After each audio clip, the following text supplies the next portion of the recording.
Հայաստանում Եվրոպական միության պատվիրակությունը այս տարի նույնպես կազմակերպել է Եվրոպայի օրվա հանրային բացօթյա տոնակատարություն, որը մեկնարկեց մայիսի 24-ին Երևանի հյուսիսային պողոտայում, լույս գիշեր միջոցառմամբ։ Լույս գիշերի ընթացքում 6 արվեստագետներ կտավի վրա ներկայացրին եվրոպական արժեքների մասին իրենց ընկալումները։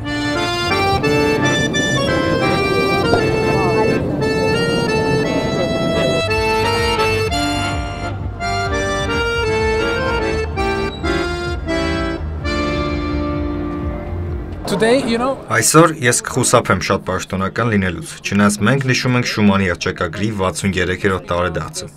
Ես շատ ուրախ եմ տեսնել, որ շատ երիտասարդներ են եկել տոնելու,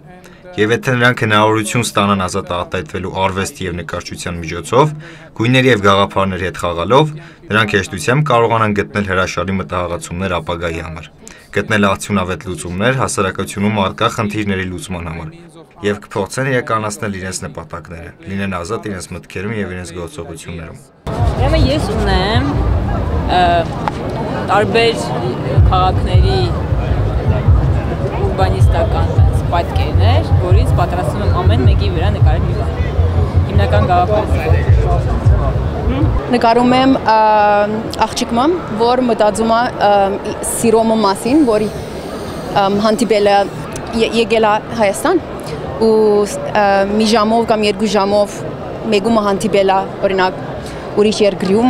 ընալ հայ է ու Հայաստանում հանդիպել են երկուքը ուրիշ տեղից ու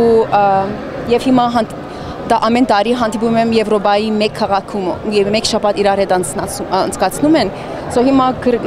իրա վրա գրեմ love story իրանց love story-ին որ հանդիպում է որ Հայաստանում սա սկսել է ամեն ինչ ու Եվրոպայի քաղաքներում գնում գալիս են դենց։ Ես սկսեցի հենց վերնագրից ու վերնագիրը ոնց որ նկարի հետևից եմ, վերջից եմ սկսել նկարի։ Այսինքն գնում եմ դեպի առաջ։ Գնում եմ դեպի այն թե ոնց կուզենամ որ լինի։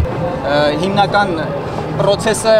բանի վրա է, իմպրովիզի վրա է։ Եվրոպայի օրվա բացօթյա տոնակատարությունները Երևանում կշարունակվեն մայիսի 25-ին, ժամը 16:00-ին հյուսիսային պողոտայի Պուշկին-Տերյան փողոցների միջև ընկած հատվածում, իսկ մայիսի 26-ին միջոցառումներ կանցկացվեն նաև Գյումրիում։